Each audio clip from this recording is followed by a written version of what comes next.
한 89년에 창업을 했었습니다. 전자상가 7평에서 창업을 했었는데 그때부터 어떻게 해왔는지 그 과정을 한번 말씀드리겠습니다. 주 제품은 노트북 컴퓨터 렌탈입니다. 지금은 이제 미세먼지라든지 나오게 된 게 공기청정기가 지금 이제 시장이 열렸습니다. 직원이 행복해야 고객이 행복하고 고객이 행복해야 매출이 증대되고 매출이 증대돼야 이익이 증대되는 거고 89년도에 그 지인이 앞으로 컴퓨터 쪽의 사업이 좀 전망이 많다 해가지고 회사를 하나 만들었어요. 근데 이 전신이 뭐냐면은 현대 멀티미디어라고 이제 이 창업을 하신 대학생이 창업한 회사를 저희가 같이 인수를 해가지고 전자 앨범을 만들었습니다.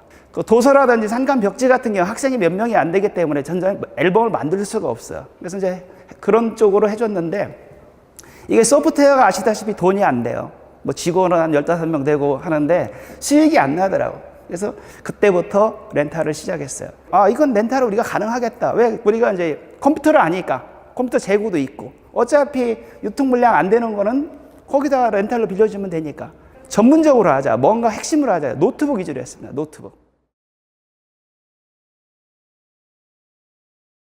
여러분들은 경영자의 역할이 뭐라고 생각하십니까?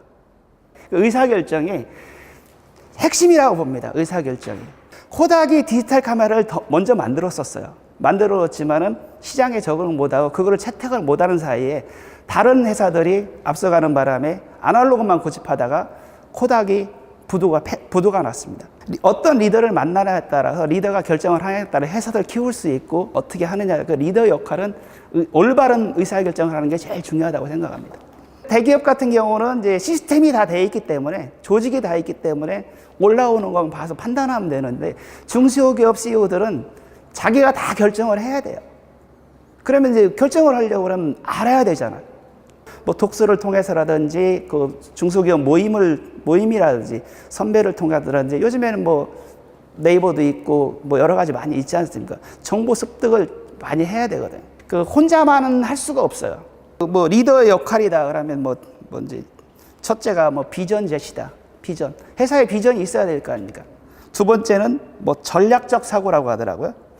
전략을 잘 세워서 신속하게 의사결정을 빨리 해서 잘 올바른 방향으로 이끌어 가야 그 목표를 달성할 수 있지 않습니까? 그 다음에 셋째는 변화주도. 저희 같은 경우도 이제 렌탈 회사지만은 공기청정기 같은 건 요즘에 트렌드에 맞지 않습니까? 근데 우리가 소형을 만들어서는 대기업하고 경쟁이 안 돼요. 남들은 작게 만드는 거를 그거를 크게 만드는 거예요. 사고의 전환입니다. 그 다음에 제일 중요한 거죠. 사람 관리, 조직 관리. 상무이사가 그 친구는 고등학교밖에 안 나왔습니다. 안 나왔는데 저랑 한 20년 해요. 지금 월급은 대표이사랑 똑같이 줍니다. 15년 근무한 친구들, 10년 근무한 친구들이 많이 있어요. 구성원들의 어떤 역할을 하냐에 따라서 회사가 성장하고 뭐 늦게 성장하고 하는 과정이 있는 것 같습니다. 마지막으로 자기 관리. 아침에 5시에 일어납니다. 5시에 일어나서 그 아침 조금 먹고 헬스를 가서 운동하고 거기에서 한 8시 반 정도에 이제 회사 가고. 삼성 창업주 이병철 회장님이 한 말이 있습니다. 최고 경영자는 자질, 덕망과 지혜를 갖춘 훌륭한 인격자가 되어야 된다고 합니다. 두 번째는 탁월한 지도력. 세 번째는 신망받는 인물. 네 번째는 풍부한 창조력. 다섯 번째는 분명한 판단력. 그다음에 여섯 번째는 추진력. 그다음에 일곱 번째는 책임을 질 줄 아는 사람. 이렇게 7가지를 그 말씀을 하셨더라고요. 제일 중요한 게 하다 보면 이제 자금 관리입니다. 자금.